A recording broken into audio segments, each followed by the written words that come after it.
Me Celinën kam pasur një bisedë shumë të këndshme para 2 javëve. Jemi shkëmbyer dhe tani më është më rëndësi që Celina është i gatshëm që të luajë për Kosovën, që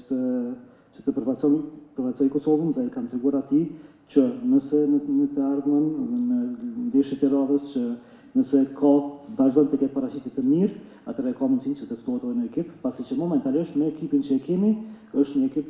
shumë i mirë dhe është i gatshëm për kundërshtarët e radhës. Lojtari Emir Sahiti është gjendja pak më ndryshe, pasi që unë e kam lexuar për prononcimin e tij për media dhe për çka është për mua më rëndësishme që unë nuk e pranoj kur një lojtar indirekt flet keq për lojtarët e tjerë. Për mua është kjo e pamundshme dhe secili lojtar mund të ketë pakënaqësitë e tij në kombëtare, a luan apo nuk luan, mirë po në të ardhmen do të shihet se si do të zhvillohet tutje. Nuk e kam asnjë problem personal me asnjë lojtar. Më rëndësishme është që secili lojtar duhet të pranojë vendimet e trajnerit, se çfarë vendime marrim ne, sepse tani kemi një zgjedhje, kemi